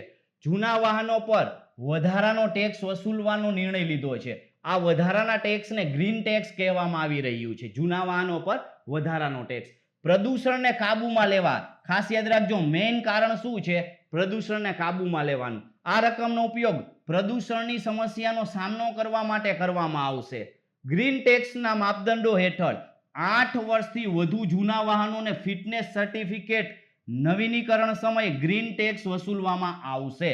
કેટલા? 8 વર્ષથી જૂના વાહનો હોય, ફિટનેસ સર્ટિફિકેટના નવીનીકરણ એટલે કે રિન્યુ કરવા સમયે તેઓએ માર્ગ વેરાના 10 થી 25% જે છે ટેક્સ ભરવો પડશે. જ્યારે સિટી બસો, અહીંયા ખાસ યાદ રાખજો, સિટી બસો જેવા જાહેર પરિવહનના વાહનોએ ગ્રીન ટેક્સ ઓછો ભરવો પડશે. જાહેર પરિવહન હોય એને ઓછો ટેક્સ ભરવાની હશે એવી માહિતી આપવામાં આવેલી છે. તો ખાસ યાદ રાખવાનું કઈ કઈ બાબતોનો સમાવેશ થાય છે, કઈ કઈ બાબતો ગ્રીન ટેક્સને લગતી છે, ધ્યાનમાં લેતા જશું આપણે. જોઈએ, જો કે ખેતીમાં ઉપયોગમાં લેવાતા વાહનો જેમ કે ટ્રેક્ટર છે, લણણી છે વગેરેમાં કરમાંથી મુક્તિ, આવા વિધાન જોજો, શેને કેને કરમાંથી મુક્તિ આપવામાં આવી છે. ખેતીના જે જુદા જુદા જે છે એ વાહનો હોય એને. ગ્રીન ટેક્સને પ્રદૂષણ કર, યાદ રાખજો, અથવા તો પર્યાવરણ કર તરીકે પણ ઓળખવામાં આવે છે. ગ્રીન ટેક્સને શુદ્ધ ભાષામાં આપણે જોઈએ, પ્રદૂષણ ઉત્પન્ન કરનારી ચીજો ઉપર લગાવવામાં આવતી એક્સાઇઝ ડ્યુટી છે આ. તો તમને પૂછાય કે ગ્રીન ટેક્સ એ શું છે, તો કે પ્રદૂષણ જે ઉત્પન્ન કરનારી જે ચીજો વસ્તુઓ છે એના ઉપર લગાવવામાં આવતી એક્સાઇઝ ડ્યુટી છે. તો આ વસ્તુ યાદ રાખવાનું થશે. તો આ માહિતી હતી જૂના વાહનો પર ગ્રીન ટેક્સની માહિતી હતી. જોઈએ મિત્રો નેક્સ્ટ માહિતીની વાત કરીએ તો ભારતના ચૂંટણી પંચે ઈ-ઇપિક કાર્યક્રમ શરૂ કર્યો. તો ઈ-ઇપિક કાર્યક્રમ શું છે એની આપણે ચર્ચા કરીએ. પહેલા તો ભારતીય ચૂંટણી પંચ ઇલેક્શન કમિશન ઓફ ઇન્ડિયા, તમારે કોમેન્ટ બોક્સમાં જણાવવાનું છે કે વર્તમાનમાં ચેરમેન તરીકે કોણ જવાબદારી સંભાળે છે ECI ના. એ રાષ્ટ્રીય મતદાતા દિવસ, આ ખાસ યાદ રાખવાનું છે. કયા દિવસને રાષ્ટ્રીય મતદાતા દિવસ તરીકે ઉજવવામાં આવે છે? ક્લુ આપું છું, જાન્યુઆરી મહિનામાં આવે છે. નિમિત્તે ઇલેક્ટ્રોલ ફોટો આઈડેન્ટિટી, આ યાદ રાખજો, ઇલેક્ટ્રોલ ફોટો આઈડેન્ટિટી કાર્ડ, એટલે આપણે એને કહીએ છીએ ઇલેક્ટ્રો ફોટો આઈડેન્ટિટી કાર્ડ, ઈ-ઇપિક કાર્યક્રમનો પ્રારંભ કર્યો હતો. નવું ડિજિટલ કાર્ડ 5 રાજ્યો, આ યાદ રાખજો કેટલા રાજ્યો માટેની વાત થાય છે. 5 રાજ્યોની જો વાત કરવામાં આવે તો કેરળ, રાજ્યોની સાથે કેન્દ્ર શાસિત પ્રદેશ એ આપણે ધ્યાનમાં લઈશું. 5 રાજ્યો અથવા કેન્દ્ર શાસિત પ્રદેશ: કેરળ, પુડુચેરી, આસામ, તામિલનાડુ અને પશ્ચિમ બંગાળ. યાદ રાખજો આ 5 વિસ્તારોમાં આગામી ચૂંટણીને ધ્યાનમાં રાખીને લોન્ચ કરવામાં આવેલું છે. તે ઇલેક્ટ્રોલ ફોટો આઈડેન્ટિટી કાર્ડ એટલે ઈ-ઇપિક નું ઇલેક્ટ્રોનિક સંસ્કરણ છે. કેવું છે? ઇલેક્ટ્રોનિક સંસ્કરણ છે. ઈ-ઇપિકમાં સિરિયલ નંબર્સ અને ભાગ નંબરો સહિત ફોટા અને વસ્તી વિષયક સાથેનો સુરક્ષિત QR કોડ સમાવિષ્ટ કરવામાં આવેલો છે. આ પોર્ટલ વર્ઝન મોબાઈલ અથવા તો કમ્પ્યુટર પર ડાઉનલોડ કરી શકાય છે. ઇલેક્ટ્રોનિક કાર્ડ ચૂંટણી પંચને હાર્ડ કોપીની છાપકામ, એટલે આનાથી ફાયદો શું થશે ચૂંટણી પંચને? તો કે જે ચૂંટણી કાર્ડ આપે છે એની હાર્ડ કોપી આપતા હોય તો એનું છાપકામ અને વિતરણ ખર્ચ, બે ખર્ચમાંથી શું મળશે?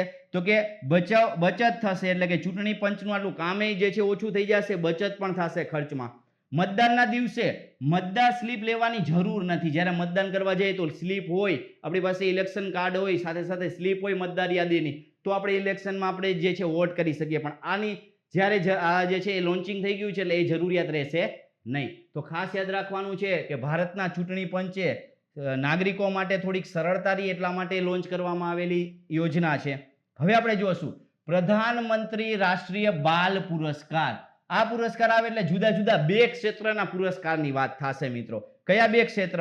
તો પેલું આપણે જોવા જઈએ તો બાલ શક્તિ પુરસ્કાર, એક જે છે એ પુરસ્કાર વાત થશે. બીજો પુરસ્કાર છે એ બાલ કલ્યાણ પુરસ્કાર. હવે આપણે વાત કરીએ તાજેતરમાં કેટલા બાળકોને, પ્રશ્ન યાદ રાખજો, 32 બાળકોને તેમની અસાધારણ ક્ષમતા અને ઉત્કૃષ્ટ સિદ્ધિઓ બદલ પ્રધાનમંત્રી રાષ્ટ્રીય બાલ પુરસ્કાર એનાયત કરાયો છે. આ એવોર્ડ ભારતના રાષ્ટ્રપતિ, યાદ રાખજો ક્યારે આપે છે? ભારતના રાષ્ટ્રપતિ દર વર્ષે પ્રજાસત્તાક દિવસ, તો 26મી જાન્યુઆરી ના પહેલા અઠવાડિયામાં, એટલે કે એના પ્રજાસત્તાક દિવસના પહેલા અઠવાડિયામાં, એટલે 26મી જાન્યુઆરીના પહેલા અઠવાડિયામાં પ્રદાન કરે છે. પ્રધાનમંત્રી રાષ્ટ્રીય બાલ પુરસ્કાર 2 કેટેગરી હેઠળ છે. પહેલી કેટેગરી વાત કરી બાલ શક્તિ પુરસ્કાર ને બાલ કલ્યાણ. હવે આ બેની માહિતી આપણે પહેલા જોઈએ. પહેલા આપણે જોઈએ બાલ શક્તિ એવોર્ડ. બાલ શક્તિની વાત કરીએ તો નવીનતા, શૈક્ષણિક લાયકાત, સમાજ સેવા, કળા અને સંસ્કૃતિ અને સાથે સાથે રમતગમત અને બહાદુરી જેવા વિવિધ ક્ષેત્રોમાં બાળકોની અસાધારણ સિદ્ધિઓ માટે ભારત સરકાર દ્વારા દર વર્ષે પુરસ્કાર આપવામાં આવે છે. હવે પુરસ્કારની વાત કરીએ તો દર વર્ષે આપવામાં આવે છે. કોઈ પણ બાળક કે જે ભારતીય નાગરિક છે, કેને આપવામાં આવશે? ભારતીય નાગરિક છે અને તે ભારતમાં રહે છે. યાદ રાખજો શરતો કઈ કઈ છે એ ધ્યાનમાં લેવાનું છે. અને જેની ઉંમરની વાત કરી છે 5 થી 18 વર્ષની વચ્ચે છે, તેને આ એવોર્ડ મેળવવા માટે પાત્ર વ્યક્તિઓ ગણાય છે. આ પુરસ્કારમાં એક મેડલ, ₹1 લાખનું રોકડ ઇનામ, 10,000 રૂપિયાનું બુક વાઉચર, પ્રમાણપત્ર અને પ્રશસ્તિ પત્ર સામેલ કરવામાં આવેલા છે. તો કઈ કઈ બાબતો એને મળશે એ માહિતી આપેલી છે. અસાધારણ ઉપલબ્ધિ માટેના રાષ્ટ્રીય બાલ પુરસ્કારના રૂપમાં વર્ષ 1996માં, યાદ રાખજો કયા વર્ષની વાત થઈ છે? 1996માં એની સ્થાપના કરવામાં આવી હતી અને વર્ષ 2018 થી બાલ શક્તિ પુરસ્કાર તરીકે ઓળખાય છે. 2018 થી બાલ શક્તિ તરીકે ઓળખાય છે. બાલ પેલા જે છે એ રાષ્ટ્રીય બાલ પુરસ્કાર તરીકે ઓળખાતું હતું, પછીનું નામકરણ બદલી 2018માં બાલ શક્તિ તરીકે ઓળખવામાં આવે છે. તો આપણે જોયું પેલા બાલ શક્તિ પુરસ્કાર. હવે બીજો પુરસ્કારની જો વાત કરવામાં આવે તો બાલ કલ્યાણ પુરસ્કારની વાત કરીએ. તો એ વ્યક્તિ જે ભારતીય નાગરિક છે, જેને અને તે ભારતમાં રહે છે અને તેની ઉંમર કેટલા વર્ષની છે? 18 વર્ષ કે તેથી વધુની છે. આગળ જોયું તો આપણે 18 વર્ષ સુધીની વાત થઈ હતી, 18 વર્ષથી વધુની વાત થઈ. સંબંધિત વર્ષના 31 ઓગસ્ટ સુધીની વાત થશે, જે તે વર્ષના 31 ઓગસ્ટ. અને બાળકોના હિતમાં ઓછામાં ઓછા 7 વર્ષથી કાર્ય કરતા હોવા જોઈએ. બાળકોના હિત માટે એવા વ્યક્તિને આ બાળ કલ્યાણ પુરસ્કાર મળે છે. કોઈ પણ સંસ્થા હોય કે જે સરકાર દ્વારા સંપૂર્ણ રીતે વિત્ત પોષિત નથી, એટલે કે સરકાર એને અનુદાન આપતી નથી અને 10 વર્ષથી બાળ કલ્યાણ ક્ષેત્રમાં સતત કાર્યરત છે. કેટલા વર્ષથી? 10 વર્ષથી. એવી સંસ્થાઓને જે છે એ આ એવોર્ડ પણ આપે છે. બે કેટેગરીની વાત કરીએ તો વ્યક્તિગત અને સંસ્થા. મેં હમણાં વાત કરી એ પ્રમાણે દરેકને 3 ઇનામો આપવામાં આવે છે, જેમાં અનુક્રમે 1 લાખ રૂપિયા, 5 લાખ રૂપિયાના રોકડ ઇનામ હોય છે. એટલે કે વ્યક્તિગત 1 લાખ અને સંસ્થા હોય તો 5 લાખ. એટલે અનુક્રમે કીધું છે, એટલે આ રીતે યાદ રાખવાનું થશે. તે વર્ષ 1979માં બાલ કલ્યાણ એવોર્ડ, કયા એવોર્ડ તરીકે ઓળખાતું હતું? બાલ કલ્યાણ એવોર્ડ તરીકે સ્થાપિત કરવામાં આવ્યો હતો, જે વર્ષ 2018 થી રાષ્ટ્રીય બાળ કલ્યાણ પુરસ્કાર તરીકે જાણીતો બન્યો છે. 2018 થી રાષ્ટ્રીય બાળ કલ્યાણ પુરસ્કાર તરીકે ઓળખવામાં આવે છે. તો આ વાત હતી આપણી જુદા જુદા બે એવોર્ડની. હવે વાત મહત્વની છે, ભારત બાંગ્લાદેશ સંબંધોના 50 વર્ષની વાત થશે. ભારત બાંગ્લાદેશ સંબંધોના કેટલા વર્ષની વાત થશે મિત્રો? 50 વર્ષની વાત થશે.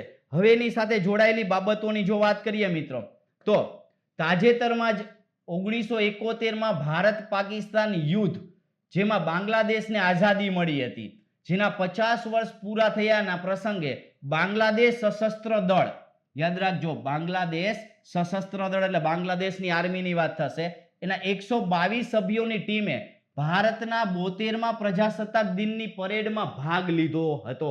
આ ખાસ યાદ રાખવાનું છે. આ વર્ષે ભારત અને બાંગ્લાદેશે પણ તેમના સંબંધો સ્થાપિત કરવાના 50 વર્ષ પૂરા કરેલા છે. આ ત્રીજી વખત છે. કેટલામી વખત છે? યાદ રાખજો મિત્રો, ત્રીજી વખત છે જ્યારે ભારતના પ્રજાસત્તાક દિવસની પરેડમાં વિદેશી સૈન્યની ભાગીદારી જોવા મળી હોય. આની પહેલા પણ જે છે 2 વખત જોવા મળેલી છે, એની વાત થશે યાદ. જોજો અગાઉ કયા કયા? તો કે ફ્રેન્ચ સૈનિકોએ 2016ના પ્રજાસત્તાક દિવસે પરેડમાં, અને વર્ષ 2017ની વાત કરીએ તો સંયુક્ત આરબ અમીરાત. તો અત્યાર સુધીમાં 3 કન્ટ્રીની વાત થઈ ગઈ મિત્રો. 3 કન્ટ્રીની વાત કરીએ તો આ 3 કન્ટ્રીની વાત થઈ છે. એક ફ્રેન્ચ આપેલું છે, આરબ અમીરાત આપેલું છે, અને ત્રીજું બાંગ્લાદેશ છે. આ 3 જે છે એ પરેડમાં ભાગ લીધો છે. તો તમારે એટલું યાદ રાખવાનું છે કે અત્યારે જે લાસ્ટ જે પ્રજાસત્તાક દિવસની પરેડમાં ગુજરાત તરફથી કયો ટેબલો રજૂ કરવામાં આવેલો હતો, આ ખાસ મહત્વની બાબત છે. કોમેન્ટ બોક્સમાં જણાવ આપજો. નેક્સ્ટ જોઈએ આપણે કલા ઉત્સવ 2020.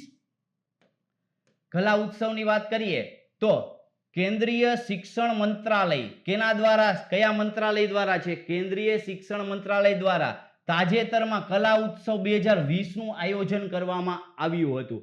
નોંધનીય છે કે શિક્ષણમાં કલાઓને પ્રોત્સાહિત કરવા માટેનો આ વાર્ષિક કાર્યક્રમ છે. કેવો કાર્યક્રમ છે મિત્રો? વાર્ષિક કાર્યક્રમ છે. સંબંધિત મંત્રાલય કલા ઉત્સવ એ શિક્ષણના ક્ષેત્રે કળાઓને પ્રોત્સાહિત આપવા માટે કેન્દ્રીય શિક્ષણ મંત્રાલયની એક પહેલ છે. આ કેની એક પહેલ છે? કેન્દ્રીય શિક્ષણ મંત્રાલયની. અને શિક્ષણ ક્ષેત્રમાં કેને પ્રોત્સાહન આપવા માટે? તો કે કલાને પ્રોત્સાહન આપવા માટે કલા ઉત્સવનું આયોજન કરવામાં આવેલું છે. આ કાર્યક્રમને રાષ્ટ્રીય માધ્યમિક શિક્ષા અભિયાન RMSA પૂરા નામે યાદ રાખતા જાજો. રાષ્ટ્રીય માધ્યમિક શિક્ષા અભિયાન અંતર્ગત શરૂ કરવામાં આવેલું હતો. કેના અંતર્ગત શરૂ કરવામાં આવેલું હતું? કેને શરૂ કરવામાં આવ્યું હતું? શા માટે શરૂ કરવામાં આવેલું હતું? જે હવે સમગ્ર શિક્ષા શાળા શિક્ષણ, યાદ રાખજો, સમગ્ર શિક્ષા શાળા શિક્ષણ માટેની એકીકૃત યોજના થઈ અંતર્ગત અન્ય યોજનાઓ સાથે ભળી ગઈ છે. તો યાદ રાખજો, આ કેની સાથે હવે આ ભળી ગઈ છે યોજના, એને તમારે ધ્યાનમાં લેતું જવાનું થશે. નેક્સ્ટ વાત કરીએ તો મહત્વની બાબત થશે એ સ્મૃતિ ઈરાનીએ 8માં, કેટલામાં યાદ રાખજો, 8માં ભારતીય આંતરરાષ્ટ્રીય રેશમ મેળાનું, શેની વાત થશે? રેશમ મેળો અને 8મો છે અને ભારતીય આંતરરાષ્ટ્રીય છે. હવે એની આપણે ચર્ચા કરીએ મિત્રો તો જોશો કે ભારતના કાપડ પ્રધાન સ્મૃતિ ઈરાનીએ, તો આની સાથે સાથે વર્તમાનમાં કયા કયા મિનિસ્ટરો છે, કયા કયા મિનિસ્ટ્રી માટે એ તમને ક્લિયર થતું જશે.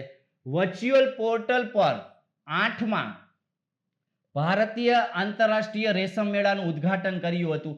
આ મેળો ભારતનો સૌથી મોટો રેશમ મેળો છે. ભારતનો સૌથી મોટો. સિલ્ક નિકાસ પ્રમોશન કાઉન્સિલ ઓફ ઇન્ડિયા, યાદ રાખજો, એના વર્ચ્યુઅલ પ્લેટફોર્મ હેઠળ મેળાનું આયોજન કરવામાં આવ્યું હતું. કેના વર્ચ્યુઅલ પ્લેટફોર્મ હેઠળ? તો કે સિલ્ક નિકાસ પ્રમોશન કાઉન્સિલ ઓફ ઇન્ડિયા. આ મેળો 5 દિવસ સુધી ચાલે. તો યાદ રાખજો 5 દિવસ સુધી. ચીન પછી, યાદ રાખજો કેના પછી? ચીન પછી ભારત રેશમ ઉત્પાદનમાં બીજા ક્રમે છે. તો આ પ્રશ્ન યાદ રાખવાનું થશે. ભારત રેશમ ઉત્પાદનમાં કેટલામાં ક્રમે? ચીન પછી બીજા. ભારત વિશ્વભરમાં રેશમનો સૌથી મોટો ગ્રાહક પણ છે. ઉત્પાદનમાં બીજા નંબરે છે, ગ્રાહક પણ છે સૌથી મોટો. ભારત વિશ્વનો એકમાત્ર એવો દેશ છે કે જ્યાં સહતૂત, યાદ રાખજો નામ, સહતૂત, એરી, ટસર અને મુગા, સહતૂત, એરી, ટસર અને મુગા ચારેય મોટી જાતોનું રેશમનું ઉત્પાદન કરવામાં આવે છે. રેશમની ખેતી અથવા તો સેરીકલ્ચર, જો રેશમને કેવા નામથી ઓળખવામાં આવે છે? રેશમની ખેતીને સેરીકલ્ચરના નામથી ઓળખવામાં આવે છે. એનો ઉદ્ભવ ઈસવીસન પૂર્વે 2450 થી 2000 ની વચ્ચે સિંધુ ખીણની સંસ્કૃતિમાં થયો હતો. સેરીકલ્ચરનો જે છે ઉદ્ભવ ક્યારે? સિંધુ ખીણની સંસ્કૃતિમાં થયેલો હતો. અને ખાસ યાદ રાખજો એની સાથે જોડાયેલી બીજી બધી બાબતો ધ્યાનમાં લીધી છે. નેક્સ્ટ જોઈએ મિત્રો તો ભારત પર્વ 2021 ની વાત થશે. ભારત પર્વ 2021 માં જોઈએ તો પર્યટન મંત્રાલય દ્વારા, કેના દ્વારા મિત્રો? પર્યટન મંત્રાલય દ્વારા વર્ચ્યુઅલ પ્લેટફોર્મ પર 26 થી 31 જાન્યુઆરી 2021 દરમિયાન વાર્ષિક કાર્યક્રમ કયું? તો કે ભારત પર્વ 2021 યોજવામાં આવ્યો હતો. દેખો અપના દેશ, યાદ રાખજો ખાસ, દેખો અપના દેશ. તો એની હારે પેલા જોડાયેલું વાક્ય ધ્યાનમાં લઈએ કે દેખો અપના દેશ અભિયાન છે. આ શું છે? એક અભિયાન. તો કે પર્યટન મંત્રાલયે વર્ષ 2020 માં શરૂ કર્યું હતું. કેને કરેલું હતું? પર્યટન મંત્રાલયે, પર્યટન વધારવા માટે. તો દેખો અપના દેશ, સ્ટેચ્યુ ઓફ યુનિટી અને ઇન્ક્રેડિબલ ઇન્ડિયા, આ ત્રણ વાત થશે. ઇન્ક્રેડિબલ ઇન્ડિયા બહુ ધ્યાનમાં લીધું હશે. સ્ટેચ્યુ ઓફ યુનિટીની વાત થયેલી છે, સરદાર પટેલનું ગુજરાતમાં આવેલું સ્ટેચ્યુની વાત થયેલી છે, સહિતના પર્યટન મંત્રાલયે આ પ્રસંગે 3 વર્ચ્યુઅલ મંડપ અર્પણ કર્યા હતા. પ્રજાસત્તાક દિનની ઉજવણી નિમિત્તે લાલ કિલ્લાના અગ્રભાગની સામે વર્ષ 2016 થી 26 થી 31 જાન્યુઆરી સુધી પર્યટન મંત્રાલય દ્વારા દર વર્ષે, કેના દ્વારા? પર્યટન મંત્રાલય દ્વારા, અને દર વર્ષે ભારત પર્વનું આયોજન કરવામાં આવે છે. લાલ કિલ્લાના અગ્રભાગની સામે 2016 થી થાય છે, 26 થી 31 એટલે કે જાન્યુઆરીના એન્ડમાં 5 દિવસ સુધી થાય છે. આ બધી માહિતી ભારત પર્વની માહિતી છે. નેક્સ્ટ મિત્રો આપણે ધ્યાનમાં લઈએ તો મ્યાનમારમાં તખ્તા પલટાની વાત થશે. મ્યાનમારમાં સેના દ્વારા તખ્તા પલટાની વાત કરવામાં આવેલી છે. સેના દ્વારા તખ્તા પલટ. તાજેતરમાં મ્યાનમારની સેનાએ નોબેલ વિજેતા, યાદ રાખજો શાંતિ માટેનું નોબેલ વિજેતા વ્યક્તિ છે આંગ સાન સુકી, શાંતિ માટેનું નોબેલ પ્રાઇઝ મળેલું હતું એ વ્યક્તિને, એની લોકતાંત્રિક રીતે ચૂંટાયેલી સરકાર વિરુદ્ધ, કેવી રીતે ચૂંટાણી હતી? લોકશાહી રીતે. એનો તખ્તો પલટો કર્યો છે. સૈન્યનું કેવું છે કે ચૂંટણીના છેતરપિંડી, યાદ રાખજો ચૂંટણીમાં શું કરેલું છે? છેતરપિંડી કરી હતી. એના જવાબમાં નેતાઓની અટકાયત કરવામાં આવેલી છે. ભારત માટે મ્યાનમારની સેના તાતમાડા, યાદ રાખજો મ્યાનમારની સેના તાતમાડા દ્વારા લશ્કરી શાસન પાછું લાવવા આંગ સાન સુકી આ વ્યક્તિનું નામ છે, અને નેશનલ લીગ ઓફ ડેમોક્રેસી, જેને NLD કહેવામાં આવે છે, નેશનલ લીગ ઓફ ડેમોક્રેસી, એના રાજકીય નેતાઓની ધરપકડ 30 વર્ષ પહેલાની ઘટનાઓનું પુનરાવર્તન દર્શાવે છે. 30 વર્ષ પહેલા પણ આવી જે છે એ મ્યાનમારમાં ઘટના બનેલી હતી. નેક્સ્ટ મિત્રો આપણે ધ્યાનમાં લઈએ તો મહત્વનું છે પેરિયાર. પેરિયાર આવે એટલે તમને શું યાદ આવવું જોઈએ? તો કે પેરિયાર માટે મહત્વની બાબત આવે, હાથીની વાત થશે. કેની વાત થશે? હાથીની વાત થશે. તો હવે આપણે જોઈએ કયા રાજ્યની વાત થાય છે. કેરળમાં પેરિયાર ટાઈગર રિઝર્વ. તો અહીંયા આપણે રિઝર્વ ટાઈગર રિઝર્વની વાત પણ ધ્યાનમાં લેવાની થશે. પીટીઆર દ્વારા પ્રથમ વખત જંગલના વાતાવરણમાં કુદરતી રીતે શિકાર માટે વાઘના બચ્ચાને કેને યાદ રાખજો તાલીમની વાત થશે. વાઘના બચ્ચાને તાલીમ આપવા માટે એક કાર્યક્રમ શરૂ કરવામાં આવ્યો છે. તો યાદ રાખજો કે તાલીમ વાઘના બચ્ચાને શિકાર કેમ કરવો એની તાલીમ આપવા માટેનો કાર્યક્રમ છે. અને કઈ જગ્યાએ? પેરિયાર ટાઈગર રિઝર્વની વાત થશે. આ અભયારણ્ય રિઝર્વ કેરળ રાજ્યના ઇડુક્કી અને પઠાનમથિટ્ટા જિલ્લાઓ એટલે પશ્ચિમ ઘાટમાં આવે. ક્યાં આવશે? પણ પશ્ચિમ ઘાટના કયા ક્ષેત્રમાં આવે? દક્ષિણ ક્ષેત્રમાં સ્થિત છે. તેને વર્ષ 1950માં અભયારણ્ય અને 1978માં ટાઈગર રિઝર્વ તરીકે જાહેર કરવામાં આવેલું હતું. આ અભયારણ્યનું નામ પેરિયાર નદી દ્વારા, કઈ નદી દ્વારા? પેરિયાર નદી દ્વારા પ્રેરિત છે, જેની ઉત્પત્તિ આ અભયારણ્યની અંદરથી થાય છે. પેરિયાર નદીની ઉત્પત્તિ આ અભયારણ્યની અંદર. હવે યાદ રાખજો ખાસ કે મૂલિયાર અને પેરિયાર આ અભયારણ્યમાંથી નીકળતી બે મુખ્ય નદીઓ છે. તો પેરિયાર યાદ રાખવાનું થશે. કેરળ આવે, નદી આવે, ટાઈગર રિઝર્વ આવે અને એના માટે એક તાલીમ આપવા માટેનો એક પ્રોગ્રામ શરૂ કરેલો છે. ત્યાર પછી નેક્સ્ટ જોઈએ. નેક્સ્ટ વાત કરીએ મિત્રો તો ઉપરાષ્ટ્રપતિ એમ કે વેંકૈયા નાયડુની વાત થશે. આદિ મહોત્સવનું ઉદ્ઘાટન કર્યું. કેનું ઉદ્ઘાટન કરેલું છે? આદિ મહોત્સવ. એટલે દિલ્હી હાટ ખાતે આ મહોત્સવનું આયોજન કરવામાં આવેલું હતું ઉપરાષ્ટ્રપતિ દ્વારા. તો આ પ્રશ્નનો જવાબ તમે કોમેન્ટ બોક્સમાં આપજો. ભારતના કયા બંધારણના અનુચ્છેદમાં ઉપરાષ્ટ્રપતિએ હોદ્દાની રૂએ રાજ્યસભાના સભાપતિ તરીકે ઓળખાય છે? હવે આપણે જોઈએ આમાં આદિજાતિ કલા અને શિલ્પ, દવા, ખોરાક અને લોક કલાના પ્રદર્શન સામેલ કરવામાં આવેલા છે. આ ઉત્સવનું આયોજન આદિજાતિ બાબતોના મંત્રાલય દ્વારા, કેના દ્વારા? આદિજાતિ બાબતોના મંત્રાલય દ્વારા કરવામાં આવ્યું છે. તે 1 ફેબ્રુઆરી 2020ના રોજ ઉદ્ઘાટન કરાયેલા રાષ્ટ્રીય આદિજાતિ મહોત્સવ છે. આ તહેવાર 15 ફેબ્રુઆરી 2021 સુધી ચાલશે. આ પહેલ 2017 થી સફળતાપૂર્વક ચાલી રહી છે. એટલે આની શરૂઆત ક્યારથી થયેલી છે? 2017 થી કરેલી આદિ મહોત્સવની. નેક્સ્ટ આપણે જોઈએ મિત્રો, ફટાફટ ધ્યાનમાં લેતા જાજો. બહુ મહત્વના ટોપિકો છે આજના ટોપિકમાં, બધી બાબતો મહત્વની આવતી જાય છે.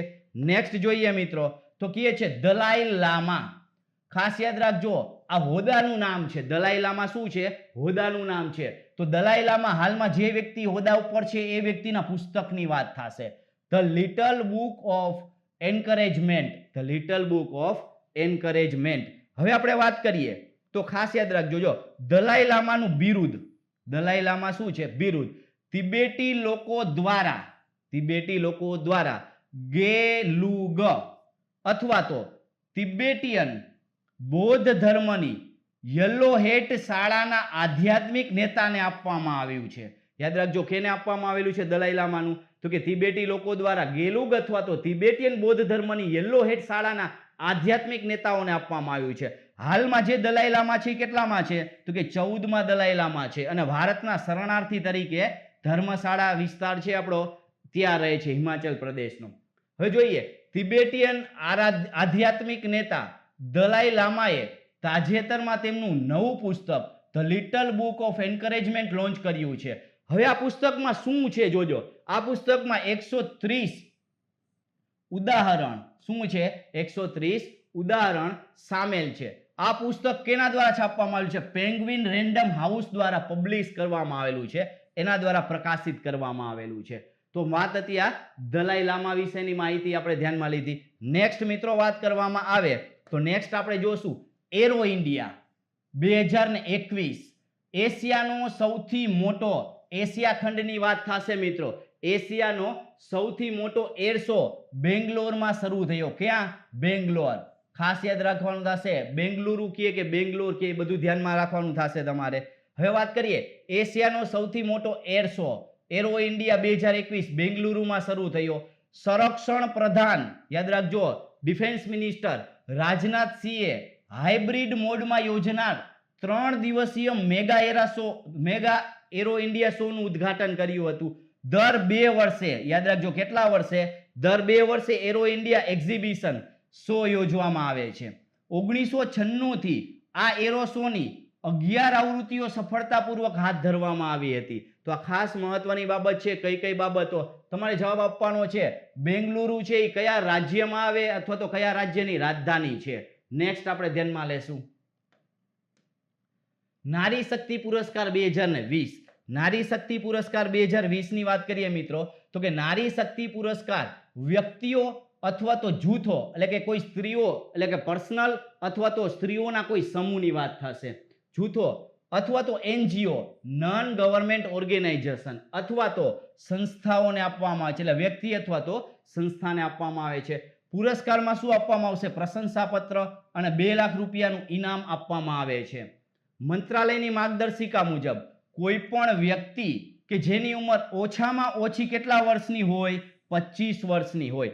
ઓછામાં ઓછી કેટલા વર્ષની ઉંમર હોય મિત્રો? તો કે 25 વર્ષની ઓછામાં ઓછી ઉંમર હોય. તે વ્યક્તિને અને ઓછામાં ઓછા કેટલા વર્ષ સુધી? તો કે 5 વર્ષથી સંબંધિત ક્ષેત્રમાં કાર્યરત સંસ્થાઓ અથવા તો આ પુરસ્કાર માટે અરજી કરવા પાત્ર છે. ખાસ યાદ રાખજો, કેટલા વર્ષથી? 5 વર્ષથી સંબંધિત ક્ષેત્રમાં જે છે કાર્યરત હોય એવી સંસ્થાઓ અથવા તો ઓછામાં ઓછી 25 વર્ષની વ્યક્તિ હોય તો વ્યક્તિની વાત થશે.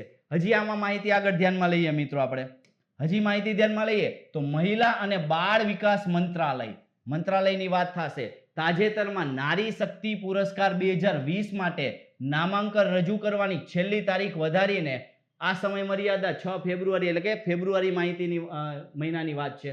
નારી શક્તિ પુરસ્કારને આંતરરાષ્ટ્રીય મહિલા દિવસ નિમિત્તે દર વર્ષે એનાયત કરવામાં આવે છે. ક્યારે એનાયત કરવામાં આવે છે? દર વર્ષે. અને ઇન્ટરનેશનલ જે છે એ મહિલા દિવસ નિમિત્તે આ પુરસ્કાર મહિલા અને બાળ વિકાસ મંત્રાલય દ્વારા એનાયત કરાય છે. મહિલા સશક્તિકરણના ક્ષેત્રમાં વ્યક્તિઓ દ્વારા કરવામાં આવેલ અસાધારણ કાર્યને માન્ય આપવા માટે તેના પુરસ્કાર આપવામાં આવે છે. તો મિત્રો ખાસ યાદ રાખજો, જે મહત્વની જે બધી બાબતો આપણે ધ્યાનમાં લીધેલી છે એ બધી મહત્વની બાબતો ખાસ તમારા માટે ઇમ્પોર્ટન્ટ છે. તો જેટલી શક્ય હતી જેટલું તમને જે છે ઉપયોગી થઈ શકે એટલા માટે ટૂંક જ સમય આપણી પાસે હતો. આપણી પાસે સમયની મર્યાદા છે એટલા માટે તમને જે છે એ વધુ ને વધુ જે છે માર્ક્સ આવી શકે અને સારી રીતે તમે વિધાનવાળા વાક્યો પણ આપી શકો એટલા માટે આ પ્રયત્ન કરવામાં આવેલો છે.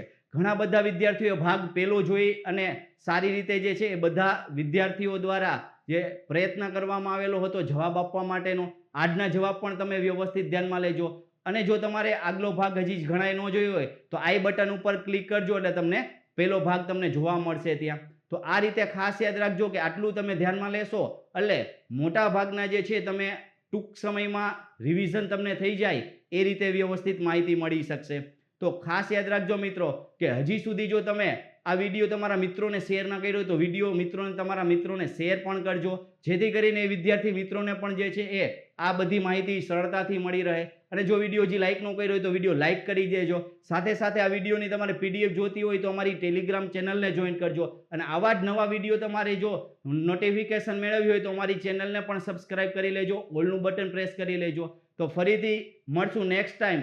ત્યાં સુધી બધાને નેક્સ્ટ એક્ઝામ માટે બેસ્ટ ઓફ લક, ખોબલે ખોબલે માર્ક્સ આવે એવી બધાને જે છે એ શુભકામના. ફરીથી આપણે નેક્સ્ટ એક્ઝામમાં ભેગા થશું. ત્યાં સુધી બધાને જય હિન્દ, જય ભારત. સ્પર્ધાત્મક પરીક્ષાને લગતા દરેક વિષયોના વિડીયોઝ, ડેઇલી કરંટ અફેર્સ તથા નવી ભરતીની માહિતી મેળવવા માટે જોતા રહો અમારી YouTube ચેનલ ICE રાજકોટ અને અમારી ચેનલને સબસ્ક્રાઇબ કરો તથા બેલ આઇકોન પ્રેસ કરો જેથી દરેક નવા વિડીયોની નોટિફિકેશન મેળવી શકો.